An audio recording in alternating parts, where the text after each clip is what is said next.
Hello दोस्तों, आपका बहुत बहुत स्वागत है आपके अपने चैनल एमपी ऑनलाइन स्टडी पर। जैसे कि आपको पता है, आज का जो हमारा टॉपिक रहने वाला है वो है जल प्रदूषण। जल प्रदूषण और इसके अंतर्गत जो है वायु प्रदूषण और जल प्रदूषण से जो रोग होते हैं और उन रोगों को फैलाने वाले जो वाहक होते हैं, इन पर जो है आज हम डिस्कशन करने वाले हैं। साथ ही साथ जो है इसको हम ट्रिक के थ्रू करेंगे तो आपको थोड़ा सा ईजी हो जाएगा, क्योंकि इन चीज़ों को समझने में थोड़ा सा अगर आप ट्रिक का इस्तेमाल कर लेते हैं तो कहीं ना कहीं वो एक बार माइंड में कैच हो जाएगा और उसके बाद आप जब उसको रिवीजन करेंगे तो ट्रिक के थ्रू उसको बार बार रिवाइज करेंगे तो वो चीज़ याद हो जाएगी। अब हम बात करते हैं कि सबसे पहले मैं आपको बताऊंगा कि किस तरीके से आपको देखने को मिलेंगी कि जो प्रोटोजोआ द्वारा कई प्रकार के रोग होते हैं, कई प्रकार के आपको प्रोटोजोआ, बैक्टीरिया, वायरस, कृमि, इनके द्वारा किस प्रकार के रोग होते हैं और रोग जो है हमारे शरीर के किस भाग को प्रभावित करते हैं, जो कि जल प्रदूषण और वायु प्रदूषण के माध्यम से होते हैं। जिस प्रकार कंटिन्यू आप देखेंगे जल प्रदूषण लगातार बढ़ता जा रहा है और वायु प्रदूषण भी लगातार बढ़ता जा रहा है, तो रोग की संख्या भी लगातार क्या होती जा रही है, बढ़ती जा रही है। तो सबसे पहले हम देखेंगे जल की मात्रा। आप देखेंगे जल की मात्रा की अगर हम बात करें तो 71% क्षेत्रफल पे पूरे, अगर हम ग्लोब की बात करें, पृथ्वी की बात करें, तो 71% क्षेत्रफल आपको जल देखने को मिलेगा और 29% क्षेत्रफल पर आपको स्थल मंडल देखने को मिलेगा। जल मंडल की अगर हम बात करें तो जल मंडल आपको कई रूपों में देखने को मिलेगा, जैसे कि आपको तालाबों के रूप में देखने को मिलेगा, समुद्र के रूप में देखने को मिलेगा, महासागर के रूप में देखने को मिलेगा, झीलों के रूप में देखने को मिलेगा, तालाब, नदी, झरने, कुएं, कई प्रकार से आपको जल का स्रोत देखने को मिलेगा। ये संपूर्ण स्रोत है जहाँ से हम जल प्राप्त करते हैं। परंतु इसमें से कुछ जल ऐसा होता है जो हमारे पीने योग्य नहीं होता है या हमारे उपयोग का नहीं होता है, और केवल अगर हम बात करें पृथ्वी पर जितना भी जल उपस्थित है उसमें से केवल और केवल 2.7% जल ही जो है हमारे पीने योग्य है और हमारे उपयोग करने योग्य है। मतलब आप समझ सकते हैं कि कितना कम प्रतिशत मात्रा में जल हमारे लिए पृथ्वी पर उपस्थित है, जिसमें से अगर आप देखेंगे तो महासागरों में आपको देखने को मिलेगा 97.2% जल, समुद्र या महासमुद्र, महासागरों के रूप में आपको जल देखने को मिलेगा, जो कि बहुत अधिक परसेंट में आपको देखने को मिलेगा। परंतु ये जो पानी है, खारा पानी होता है जो हमारे बॉडी के लिए सूट नहीं करता है और इसके अंदर ऐसे कई प्रकार के खनिज पदार्थों की कमी होती है और कुछ ऐसे अन्य पदार्थ उपस्थित होते हैं जो हमारी बॉडी के लिए अनुकूल नहीं होते हैं, इसलिए ये पानी हमारे पीने योग्य नहीं होता है। फिर बात करते हैं खारे पानी की। कई झीलें भी आपको देखने को मिलेंगी जो कि समुद्र और महासमुद्र के जो तटीय भाग हैं वहां पर देखने को मिलेगी, तो उसके अंतर्गत आपको 0.008% जल देखने को मिलेगा। फिर ग्लेशियर एवं ध्रुवों पर आपने जैसे कि देखा होगा कि ग्लेशियर की अगर हम बात करें तो बड़े बड़े पर्वतों पर जो है आप देखेंगे चट्टानों के रूप में जो है बर्फ जमी हुई रहती है, और ध्रुवों पर आप देखेंगे ध्रुव जो आप देखेंगे पृथ्वी जो है आपकी उसका आप उत्तरी ध्रुव देखेंगे या फिर आप दक्षिणी ध्रुव देखेंगे, दोनों ही ध्रुव पर आप देखेंगे अधिक मात्रा में बर्फ जो है जमी हुई है। जैसे कि आपको पता होना चाहिए जल के 3 रूप होते हैं, जिसमें आप देखेंगे एक द्रव रूप में देखने को मिलेगा, आपको है ना, द्रव रूप में देखने को मिलेगा, ठोस रूप में देखने को मिलेगा और गैस रूप में देखने को मिलेगा। तीनों ही रूप में आपको पृथ्वी पर भी जल देखने को मिलेगा। द्रव रूप में आपको महासागर, सागर के रूप में देखने को मिलेगा, नदी, तालाब, झील, झरने, इस रूप में आपको द्रव्य रूप में देखने को मिलेगा जल। उसी प्रकार से आप देखेंगे ग्लेशियर देखेंगे, इसमें आपको जो है ठोस रूप में बर्फ के रूप में आपको जल देखने को मिलेगा। फिर बात करते हैं हम, आप देखेंगे कि जो घने कोहरे होते हैं, है ना, या बादल जो होते हैं वो आप गैस के रूप में देख सकते हैं। गैस के रूप में आपको क्या देखने को मिलेगा, जल देखने को मिलेगा। तो 3 अवस्थाओं में जल देखने को मिलता है। भूगर्भ में अगर हम बात करें, पृथ्वी के अंदर अगर हम बात करें तो केवल और केवल 0.625% आपको जल देखने को मिलेगा, जो कि हमारे पीने योग्य पानी होता है और ये हमारी बॉडी के लिए भी सूटेबल होता है, अनुकूल होता है, क्योंकि इसके अंतर्गत वो सारे तत्व उपस्थित होते हैं जो हमारी बॉडी के लिए आवश्यक होते हैं। ठीक है, उसी के बाद आप देखेंगे नदियों और मीठे जल की मात्रा जो हमारे पीने योग्य होता है। नदियों का पानी या मीठे जल का पानी जो हमारे पीने योग्य होता है वो भी 0.003% आपको देखने को मिलेगा।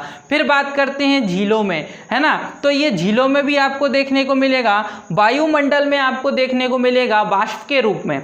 वाष्प के रूप में आप देखेंगे कि जैसे जैसे तापमान बढ़ता जाता है वैसे वैसे पानी क्या होता जाता है, वाष्पशील होता जाता है। ठीक है, तो इस तरीके से पानी जो है वायुमंडल में वाष्प के रूप में उपस्थित होता है जिसकी मात्रा 0.001% है। ठीक है, फिर अन्य जो और माध्यम है जिसमें जल उपस्थित होता है वो 0.0069% देखने को मिलेगा। इन सारे परसेंट को अगर आप काउंट करेंगे तो आपका 100% कंप्लीट हो जाएगा, जिसमें से बहुत कम ही मात्रा में हमारा पानी जो है वो पीने योग्य होता है। अब आप देखेंगे कि कई प्रकार के ऐसे माध्यम हैं जिनके द्वारा पानी को प्रदूषित कर दिया जाता है। कई प्रकार आप देखेंगे, कई प्रकार के अपशिष्ट पदार्थों को जब हम समुद्र में, तालाब में, नदी में, झीलों में मिला देते हैं तो वो पानी को क्या कर देते हैं, दूषित कर देते हैं, पानी को गंदा कर देते हैं, जिसके कारण कई प्रकार की वहां पर बीमारियां उत्पन्न हो जाती हैं और उससे कई प्रकार के रोग उत्पन्न होते हैं। तो अगर कभी क्वेश्चन बनता है जल प्रदूषण से संबंधित तो आपसे या तो उपचार पूछा जाता है कि किसी भी प्रकार के रोग का उपचार किस तरीके से हो सकता है, जल प्रदूषण किन कारकों द्वारा होता है, जल प्रदूषण से कौन कौन सी बीमारी होती है, जल प्रदूषण से क्या क्या रोकथाम हो सकते हैं, जल प्रदूषण को किस तरीके से रोका जा सकता है। इस तरीके के प्रश्न आपके एग्जाम में बनने के चांस होते हैं, तो उस पर हमारा मेन फोकस रहेगा। सबसे पहले आप देखेंगे कि जल प्रदूषण किन माध्यमों से होता है। तो जल प्रदूषण की अगर हम माध्यम की बात करें तो आप देखेंगे औद्योगिकरण है, नगरीकरण है, कई प्रकार की फैक्ट्रियां स्थापित कर ली जाती हैं, कई प्रकार के अपशिष्ट पदार्थों को जो है नदी तालाबों में मिला दिया जाता है, कई प्रकार के ऐसे अपशिष्ट पदार्थ, कई प्रकार की फैक्ट्रियों से ऐसा धुआं निकलता है, अपशिष्ट पदार्थ निकलता है जिसको नदी नालों के माध्यम से जो है समुद्र में मिला दिया जाता है या तालाबों में मिला दिया जाता है, जिससे वो पानी क्या हो जाता है, दूषित हो जाता है, प्रदूषित हो जाता है और इस प्रकार जो है पानी प्रदूषित होता है प्रदूषक के माध्यम से और वो बीमारियां फैलाता है। किन किन तरीके की बीमारियां आपको जल प्रदूषण के अंतर्गत देखने को मिलेंगी, तो आपको जो है वायरस द्वारा भी बीमारियां फैल जाती हैं, बैक्टीरिया द्वारा भी वायरस जो है, बैक्टीरिया की बात करें या वायरस की बात करें या फिर प्रोटोजोआ की बात करें, कई प्रकार के ऐसे कारक हैं जिनके द्वारा जो है बीमारियां फैल जाती हैं, चाहे वो जल प्रदूषण हो या फिर वायु प्रदूषण है। हम आज जो है डिस्कशन करने वाले हैं कि जल प्रदूषण और वायु प्रदूषण। देखिए, जल प्रदूषण के परंपरागत स्रोत क्या देखने को मिलेंगे। वायु प्रदूषण तो आपको पता है कि वायु प्रदूषण के कई ऐसे वाहन आपको देखने को मिलेंगी, कई फैक्ट्रियां ऐसे देखने को मिलेंगी या कई प्रकार का आपको औद्योगिकरण देखने को मिलेगा, जिससे कई प्रकार के केमिकल या रासायनिक पदार्थों का उपयोग किया जाता है और कई प्रकार के अपशिष्ट गैसें निकलती हैं। इन अपशिष्ट गैसों के माध्यम से आप देखेंगे तो पूरा वातावरण जो है वो प्रदूषित होता जा रहा है, जिससे कई प्रकार के रोग उत्पन्न होते हैं। उसी तरीके से जल संरक्षण के परंपरागत स्रोत की अगर हम बात करें तो आप देखेंगे जल को हम किस तरीके से परंपरागत इकट्ठा कर सकते हैं, जल को किस प्रकार से प्रदूषित होने से रोक सकते हैं। जैसे कि कई प्रकार के जो हैं कुंड बना दिए जाते हैं और पानी को इकट्ठा कर लिया जाता है, तो इस प्रकार से भी पानी जो इकट्ठा होता है उसका इस्तेमाल किया जा सकता है और उसको प्रदूषित होने से भी बचाया जा सकता है। परंतु इसमें जो है पानी को एकत्रित करना और उसको एकत्रित रखना, ये भी कभी ना कभी क्या हो जाता है, उसमें छोटे छोटे जीव जो हैं वो उत्पन्न हो जाते हैं जो कई प्रकार के रोग फैलाते हैं। फिर बात करते हैं कोई भी तो है जो आप देखेंगे मरुस्थलीय क्षेत्र में आपको कुंड देखने को मिलेंगे जहां पानी की बहुत कम मात्रा आपको देखने को मिलती है। कुएं की अगर हम बात करें, कुएं के समान होता है, आपने कुआं देखा हो, सीढ़ी नुमा कुआं जो होता है जिसमें सीढ़ी होती है, वैसा कुआं आपको कुएं के रूप में देखने को मिलेगा।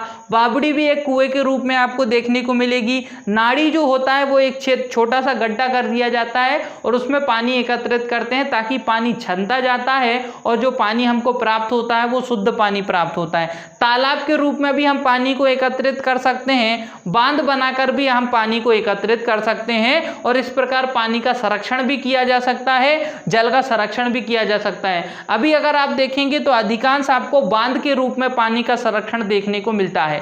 बांध ऐसे क्षेत्र में बनाया जाता है जहां पानी की उपलब्धता कम होती है और जब वहां बांध बनाया जाता है तो बांध जो है एक ठहर जाता है, बांध की रफ्तार ठहर जाती है, पानी की रफ्तार ठहर जाती है, जिसके कारण वहां एक तालाब के रूप में जो है क्षेत्र उपस्थित हो जाता है और उसके आसपास जहां बांध बनाया जाता है उसके आसपास जितना भी क्षेत्र होता है वहां पानी पर्याप्त मात्रा में प्राप्त हो जाता है। ये सारी नॉर्मल बातें हैं जो आपको ऑलरेडी पता होंगी। हम बात करते हैं मेन फोकस जो एग्जाम से रिलेटेड इंपॉर्टेंट है, संक्रमित वायु या फिर जल से होने वाले रोग। मतलब आप देखेंगे जल प्रदूषण या वायु प्रदूषण से होने वाले रोग आपको कौन कौन से देखने को मिलेंगे। तो देखिए कवक जनित रोग, सबसे पहले मैं आपको बता देता हूं कि हम पढ़ेंगे कवक जनित रोग, कवकों के माध्यम से होने वाले रोग। फिर हम देखेंगे प्रोटोजोआ जनित रोग, प्रोटोजोआ के माध्यम से होने वाले रोग। और उसके बाद हम पढ़ने वाले हैं जीवाणु जनित रोग, जीवाणु जनित रोग। और उसके बाद हम पढ़ेंगे वायरस और प्रकार के जो रोग रहेंगे वो नेक्स्ट वीडियो में मैं आपको बताने वाला हूं। आज का जो है हमारी ये 3 हम प्रमुख जनित रोगों पर डिस्कस करेंगे, इसके बाद जो रह जाएंगे हम वो नेक्स्ट वीडियो में सेकंड पार्ट में डिस्कस करेंगे। अब हम बात करते हैं कवक जनित रोग, कवकों के माध्यम से होने वाले रोग, इसको भी हम ट्रिक से पढ़ने वाले हैं, ठीक है। और उसके बाद प्रोटोजोआ के द्वारा होने वाले रोग और किस तरीके से होते हैं। देखिए एक तो रोग होता है और रोग को फैलाने वाला वाहक होता है। 2 चीज आपको याद रखना है। आपको प्रश्न किस तरीके से बन सकता है, जैसे कि एग्जांपल समझिए, मैंने आपको समझाया कवक जनित रोग, ये पूरे आपके क्या हैं, कवक जनित रोग। ये मैंने आपको रोग लिखा गंजापन। अब एग्जांपल में आ गया आपका गंजापन, कौन सा रोग है, कवक जनित रोग है, प्रोटोजोआ जनित रोग है या फिर आपका जीवाणु जनित रोग है। तो उस समय आपको याद होना चाहिए कि ये तो कवक जनित रोग है, गंजापन जो है वो कवक जनित रोग है। वो ट्रिक है वो मैं आपको बताऊंगा ताकि आपको याद हो जाए, ठीक है। तो सबसे पहले हम बात करते हैं कवक जनित रोग। इसकी ट्रिक याद रखिए आप, इसकी ट्रिक है गंगू एथलीट खाए दाल दमादम।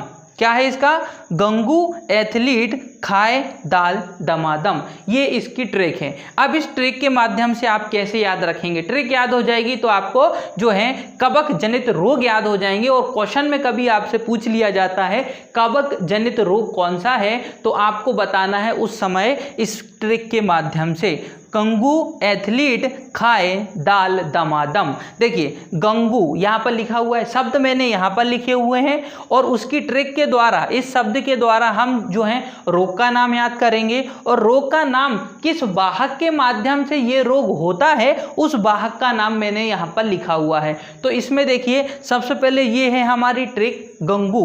गंगू से क्या बन गया, ये जो शब्द आपको ऊपर से लेते हुए चलना है, जैसे कि पहला शब्द क्या है, गंगू, गंगू एथलीट खाए दाल दमादम। तो देखिए गंगू, गंगू से क्या बन जाएगा आपका गंजापन, गंगू से क्या बन जाएगा गंजापन। और गंजापन में ये जो गंजापन होता है किस वाहक के द्वारा होता है, कौन सा वाहक ये रोग फैलाता है, तो ये फैलाता है टीनिया कैपिटिस, टीनिया कैपिटिस याद रखना है आपको, टीनिया कैपिटिस, ये चीज़ आपको याद रखनी पड़ेगी, ये चीज़ आपको याद रखनी पड़ेगी। आपको इतना तो पता चल जाएगा कि आप ट्रिक किसके लिए याद कर रहे हैं, गंगू एथलीट खाए दाल दमादम, ये किसके लिए याद कर रहे हैं, कवक जनित रोग, याद रखना कवक जनित रोग। तो ये इसमें आपको फर्स्ट क्या याद रखना है कि गंगू से क्या हो जाएगा गंजापन, गंजापन किसके द्वारा होता है, टीनिया कैपिटिस, किसके द्वारा, टीनिया कैपिटिस। अब हम बात करते हैं सेकंड में क्या था आपका गंगू एथलीट, गंगू एथलीट, तो एथलीट से क्या हो जाएगा एथलीट फूट, एक बीमारी का नाम है एथलीट फूट। एथलीट फूट की बीमारी जो है वो कौन सी बीमारी है, कवक जनित रोग है, कवक जनित रोग है। और ये किसके माध्यम से होता है, ये होता है ट्राइकोफाइटॉन, ट्राइकोफाइटॉन के माध्यम से होता है। फिर बात करते हैं खाए, खाए से क्या हो जाएगा खाज, खाज और जो खुजली की बीमारी होती है खाए। तो देखो एथलीट खाए, खाए से क्या हो जाएगा आपका खाज, और खाज कौन से कारक के द्वारा होता है, मतलब किसके द्वारा ये बीमारी फैलाई जाती है हमारे शरीर में, तो वो फैलाई जाती है एकेरस एकेबीज, एकेरस एकेबीज, जो एक क्या है कवक है, जो एक क्या है कवक है, क्योंकि हम कवक जनित रोग पढ़ रहे हैं, कवक जनित रोग, इसलिए ये सारे क्या हैं कवक हैं। फिर हम बात करते हैं दाल, दाल से क्या हो जाएगा दाद, दाल से क्या हो जाएगा दाद, दाद आप देखेंगे ये आपको किसके द्वारा देखने को मिलेगा, ट्राइकोफाइटोन, ट्राइकोफाइटोन के माध्यम से ये जो रोग है वो फैलता है, किसके माध्यम से, ट्राइकोफाइटोन एक कवक है, इसके माध्यम से ये रोग फैलता है। फिर बात करते हैं हम दमादम, तो दमादम से आप क्या याद रखेंगे, दमा या अस्थमा, दमा या अस्थमा, सांस लेने में जो प्रॉब्लम होती है, दमादम, दमा या अस्थमा, ये जो बीमारी होती है वो किस वाहक के द्वारा होती है, किस कवक के माध्यम से होती है, तो ये जो बीमारी होती है वो होती है Aspergillus, Aspergillus fumigatus, fumigatus, Aspergillus fumigatus, Aspergillus, Aspergillus fumigatus. एक बार आप 2 बार या 3 बार उसको रिवाइज करेंगे तो वो नाम एक बार में आपको याद हो जाएगा, Aspergillus, Aspergillus fumigatus, Aspergillus fumigatus, ठीक है। ये दमा जो है दमा या अस्थमा की जो बीमारी होती है वो इस कवक के माध्यम से होती है। तो कवक की बात होगी तो आपको क्या क्या याद रखना है, गंजापन याद रखना है आपको, उसके बाद देखो गंगू से गंजापन याद रखना है, एथलीट से एथलीट फूड याद रखना है, और उसके बाद आएगा आपका खाए से क्या याद रखना है, खाद याद रखना है ना, दाल से दाद याद रखना है, दमादम से आपको अस्थमा याद रखना है। ये आपके कवक जनित रोग हो जाएंगे और उनके वाहक के नाम भी आपको याद रखना है, ठीक है। फिर बात करते हैं प्रोटोजोआ जनित रोग, प्रोटोजोआ के माध्यम से होने वाले रोग, प्रोटोजोआ जनित रोग, जो रोग प्रोटोजोआ के माध्यम से होते हैं अब हम उस पर डिस्कस करते हैं। उसकी ट्रिक क्या है, उसकी ट्रिक है आपकी अम्मी के सोने की माला काले जाल में पाई,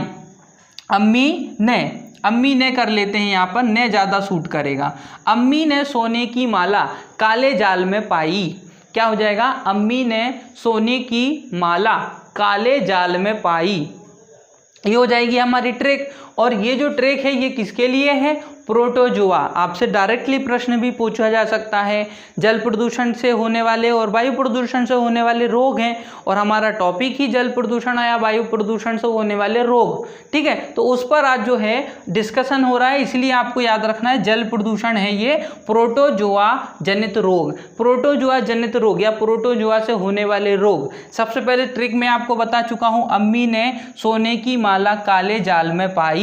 अब ये शब्द देखिए, अम्मी ने सोने की माला काले जाल में पाई, काले जाल में पाई, ठीक है। तो काले जाल में मतलब जाल यहाँ पर शब्द इस्तेमाल नहीं हो रहा है, कौन सा शब्द इस्तेमाल नहीं हो रहा है वो चीज़ भी आप याद रखिएगा, लेकिन उसको एक टोन बनाने के लिए लेना पड़ता है, ठीक है। अम्मी ने सोने की माला काले जाल में पाई। अब देखिए अम्मी, अम्मी एक शब्द है और ये शब्द से कौन सा रोग बन जाएगा, अमीबिएसिस, अमीबिएसिस, अमीबिएसिस, ठीक है। मैं बार बार बोल रहा हूँ, अमीबिएसिस बन जाएगा।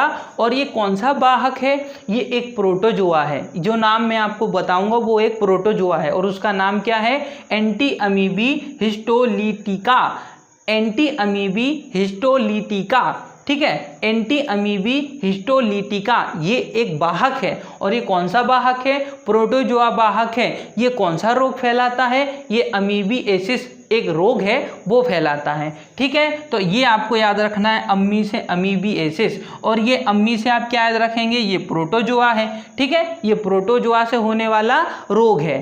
फिर बात करते हैं सोने, तो सोने से याद क्या रखोगे, निद्रा रोग, निद्रा मतलब नींद आना, निद्रा मतलब नींद आना मतलब सोना, तो सोने से क्या याद रखोगे, निद्रा रोग। जो निद्रा रोग हो जाता है वो आपका प्रोटोजोआ के द्वारा होता है। निद्रा रोग किसके माध्यम से होता है, प्रोटोजोआ के द्वारा होता है, और उस प्रोटोजोआ का नाम क्या है, तो उसका नाम है ट्रिपेनोसेमा, ट्रिपिनोसेमा, ट्रिपेनोसेमा, उसको बार बार बोलना पड़ेगा, ट्रिपेनोसेमा के द्वारा होता है निद्रा रोग, ट्रिपेनोसेमा के माध्यम से होता है। ये एक प्रोटोजोआ है जिसके माध्यम से निद्रा रोग होता है।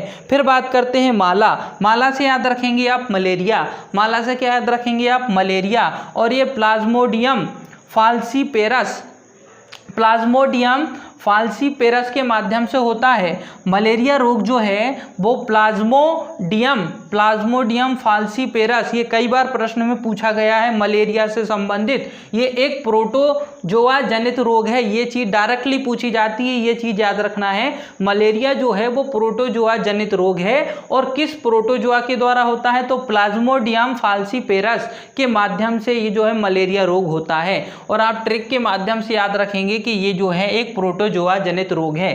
फिर बात करते हैं काले। अम्मी ने सोने की माला काले जाल में पाई, तो काले से याद रखना है काला ज्वर, काला जार भी बोलते हैं या फिर उसको जो है काला ज्वर भी कहा जाता है। काला ज्वर या काला ज्वर की अगर हम बात करें तो ये जो होता है आपका वो होता है लिस्मेनिया। लिस्मेनिया एक जो है आपका प्रोटोजोआ है जिसके माध्यम से ये रोग होता है। ये वाहक के रूप में कार्य करते हैं। ये वाहक जो होता है रोग को फैलाने वाले जो वाहक होते हैं उनके नाम ये हैं। ठीक है, ये चीज़ याद रखना है। तो ये आपको काला ज्वर किसके माध्यम से होता है, लिस्मेनिया के माध्यम से होता है। पाई से आपको पायरिया याद रखना है। ठीक है, काले जाल में पाई, तो पाई से क्या याद रखना है आपको, पायरिया।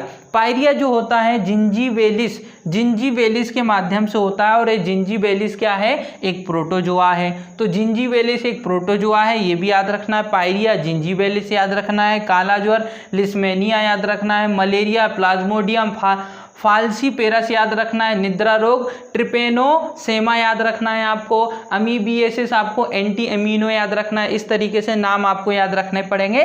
ट्रिक के माध्यम से आप ये समझ जाएंगे कि ये कौन सा रोग है, कवक जनित रोग है कि प्रोटोजोआ जनित रोग है। ठीक है, फिर बात करते हैं जीवाणु जनित रोग। अब थर्ड क्या हो जाएगा हमारा, जीवाणु जनित रोग। तो आप देखेंगे जीवाणु जनित रोग में ट्रिक जो है वो है न्यूयॉर्क को, ट्रिक जो है इसकी वो इस तरीके से है, न्यूयॉर्क को काले T3 प्लान की डिमांड है। न्यूयॉर्क आपने देखा होगा अमेरिका के अंतर्गत आता है, जो हमारा संयुक्त राष्ट्र अमेरिका के अंतर्गत आपको न्यूयॉर्क देखने को मिलेगा, तो उसका यूज हो रहा है यहाँ पर।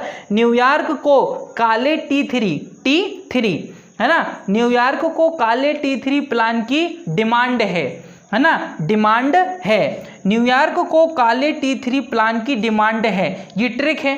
ट्रिक कैसी है, देखो न्यूयॉर्क को काले T3 बोला ना, तो हमको T को 3 बार लिखना पड़ेगा। ठीक है, तो न्यूयॉर्क को काले T3 प्लान की डिमांड है, तो आप देखिए न्यूयॉर्क को काले T3 प्लान की डिमांड है। इस तरीके से आपकी ट्रिक बन जाएगी जीवाणु जनित रोग। अब जीवाणु जनित रोग में न्यूयॉर्क से आप क्या बनाएंगे, निमोनिया। क्या बनाएंगे, निमोनिया। ये जो निमोनिया है वो क्या है, एक जीवाणु जनित रोग है। कौन से जीवाणु के माध्यम से होता है, तो ये होता है डिप्लोकोकस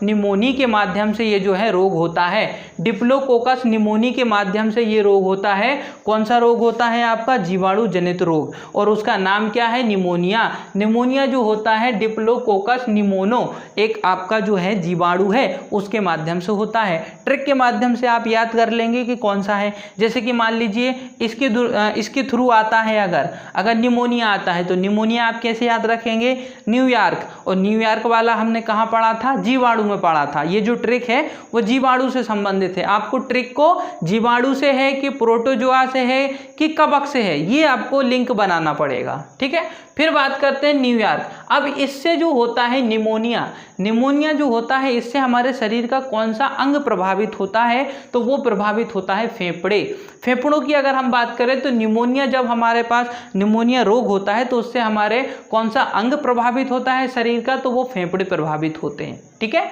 न्यूयॉर्क को से आपको याद रखना है कोड, है ना, कोड याद रखना है, को से न्यूयॉर्क को से कोड याद रखना है। और ये इसको फैलाने वाला जो आपका जीवाणु है ना, वो है माइक्रोबैक्टीरियम लेप्री। ये पूछा जाता है, माइक्रोबैक्टीरियम लेप्री, इसका नाम पूछ लिया जाता है। ये आपका क्या है, एक है जीवाणु। तो ये माइक्रोबैक्टीरियम लेप्री, ये डायरेक्ट प्रश्न पूछा जा सकता है कि ये कौन सा रोग फैलाता है, तो ये जीवाणु है, इसलिए जीवाणु जनित रोग फैलाता है और इससे कोट करके एक रोग होता है। और ये जो है इससे शरीर का अंग जो प्रभावित होता है वो त्वचा। कौन सा? त्वचा। हमारे शरीर की त्वचा प्रभावित हो जाती है अगर हमको जो है कोट रोग हो जाता है, और कोट रोग एक जीवाणु जनित रोग है, ठीक है। और कौन से जीवाणु के माध्यम से होता है? तो माइक्रोबैक्टीरियम लेप्री के माध्यम से ये रोग होता है। सारी चीज आपको लिंक करते हुए चलना है। फिर बात करते हैं न्यूयॉर्क को काले, तो काले से क्या याद रखेंगे? काली खांसी। काले से क्या याद रखेंगे आप? काली खांसी याद रखेंगे। अब ये जो काली खांसी रोग है ये होता है आपका वार्डेटेला पर्टुसिस,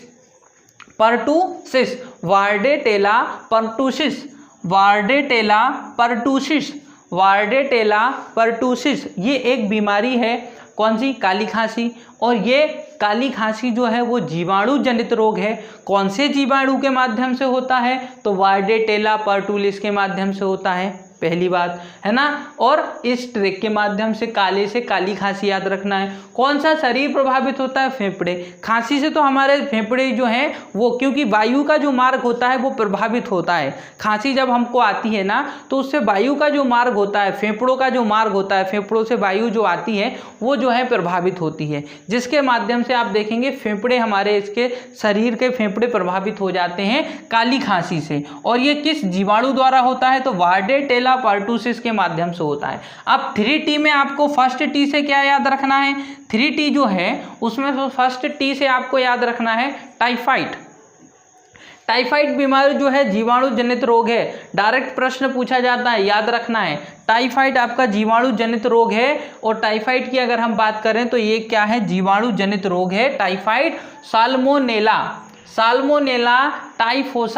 साल्मोनेला टाइफोसा एक जीवाणु के माध्यम से टाइफाइड होता है। ये इसी के आधार पर देखिए ये जीवाणु के नाम के आधार पर बीमारी का जो बीमारी हुआ करती है, जो रोग हुआ करता है, उसका नाम रख दिया जाता है। तो कई बार मैच हो जाता है, जैसे कि साल्मोनेला टाइफोसा, तो टाइफोसा के नाम पे उसका टाइफाइड नाम रख दिया गया है, ठीक है। साल्मोनेला टाइफोसा ये एक जीवाणु है जिसके माध्यम से टाइफाइड रोग होता है, जीवाणु जनित रोग है।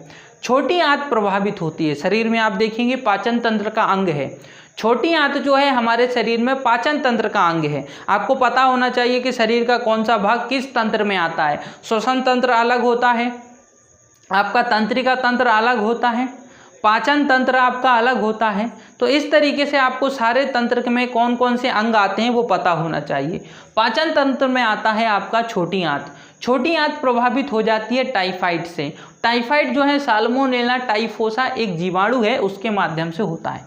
सेकंड टी से आपको क्या याद रखना है? सेकंड टी में आपको भले ही यहाँ पर मैच नहीं कर रहा है, परंतु ट्यूबर आपका यहाँ ट्यूबर जो बीमारी होती है यहाँ पर मैच करेगा। ट्यूबर, क्षय रोग ट्यूबर भी बोला जाता है उसको। तो क्षय रोग यहाँ नहीं, आपको यहाँ पर मैच करना है। टी आपका यहाँ पर साउंड करेगा, ये टी हो जाएगा, यहाँ ट्यूबर हो जाएगा। टी जो है आपका दूसरा क्षय रोग याद रखना है आपको।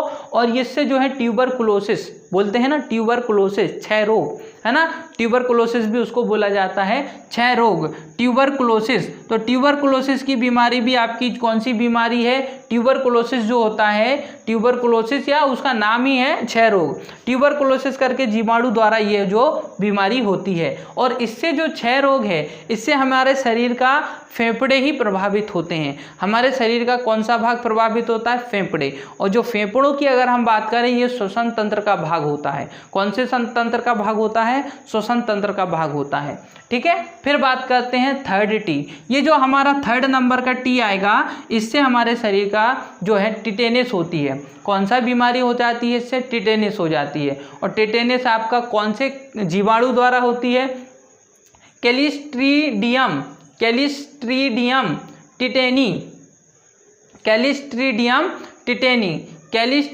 टिटेनी एक आपका क्या हो जाएगा? ये आपका हो जाएगा जीवाणु। और ये जीवाणु जनित रोग है और इसको हम क्या बोलते हैं? टिटेनस। इससे हमारा तंत्रिका तंत्र प्रभावित होता है। पूरा का पूरा आपका तंत्रिका तंत्र इससे प्रभावित हो जाता है। और तंत्रिका तंत्र के अंतर्गत आप देखेंगे जो आपकी रीढ़ की हड्डी है, मस्तिष्क है, नर्व सिस्टम जो पूरा आ जाता है आपका, है ना। ये जो तंत्रिका तंत्र हमारे शरीर में बहुत ज़्यादा मजबूती, सोचने की समझने की बहुत ज़्यादा मजबूती हमको कहाँ से प्राप्त होती है, मस्तिष्क को नियंत्रित करती है तंत्रिका तंत्री। पूरा शरीर जो है हम देखेंगे तंत्रिका तंत्र में निर्भर करता है। तो इसको कभी प्रॉब्लम होती है तो हमारी बॉडी में भी कई प्रकार की कमजोरी आ जाती हैं। तंत्रिका तंत्र प्रभावित हो जाता है किसके माध्यम से, टिटेनिस रोग के माध्यम से, जो कि क्लिस्ट्रीडियम टिटेनी एक जीवाणु है, इसके माध्यम से ये रोग फैलता है। फिर बात करते हैं प्लेन। प्लेन क्योंकि प्लान की ज़रूरत है, प्लान की ज़रूरत है, इसको हम प्लान ही लिखते हैं, है ना, ये प्लान ही रही है। प्लान की ज़रूरत है। न्यूयॉर्क को काले प्लान की ज़रूरत है, काले T3 प्लान की ज़रूरत है, तो प्लान ही लिखना पड़ेगा यहाँ पर, ठीक है। प्लान से बनेगा आपका प्लेग। प्लान से क्या बन जाएगा आपका, प्लेग बन जाएगा, प्लेग। प्लान से बन जाएगा प्लेग, और ये होता है पास्चुरेला पेस्टिस। पास्चुरेला पेस्टिस जो है आपका एक जीवाणु है। क्या है ये, जीवाणु है आपका। पास्चुरेला पेस्टिस एक जीवाणु है, और इससे प्लेग करके एक रोग होता है जो कि आपका जीवाणु जनित रोग है, और इससे श्वसन तंत्र प्रभावित होता है। श्वसन तंत्र इसका प्रभावित होता है, श्वसन तंत्र इससे प्रभावित होता है। फिर बात करते हैं डिमांड। डिमांड से आपको याद रखना है डिप्थीरिया। डिप्थीरिया जो रोग है कॉर्नी बैक्टीरियम जीवाणु द्वारा होता है, जीवाणु जनित रोग है। डिप्थीरिया जीवाणु जनित रोग है, याद रखना है। गले की झिल्ली इससे जो है खराब हो जाती है। हमारे गले की जो साउंड झिल्ली होती है, या शरीर के अंदर आप गले में देखेंगे तो गले में प्रॉब्लम होती है डिप्थीरिया रोग से। डिप्थीरिया रोग जीवाणु जनित रोग है। फिर बात करते हैं है से आप रखेंगे याद हैजा। है से क्या याद रखेंगे आप, हैजा। हैजा जो है वो किस जीवाणु के माध्यम से होता है, तो ये है विब्रियो कलेरा, जो हमारे शरीर में वाहक का काम करता है, शरीर में हैजा फैलाने का काम करता है विब्रियो कलेरा। और विब्रियो कलेरा के द्वारा जब हैजा होता है तो पाचन तंत्र प्रभावित हो जाता है हमारे शरीर का। कौन सा तंत्र प्रभावित हो जाता है, पाचन तंत्र प्रभावित हो जाता है। तो इतनी चीज़ें आपको इसमें याद रखना है। मैं आपको एक बार फिर से बता देता हूँ कि आपको क्या याद रखना है, क्या याद नहीं रखना है। पहला ट्रिक के माध्यम से आप ये याद रखेंगे कि ये कौन सा रोग है, कवक जनित रोग है, जीवाणु जनित रोग है कि प्रोटोजोआ जनित रोग है, पहला। दूसरा, आप ट्रिक के माध्यम से पहले ये चीज याद कर लेंगे।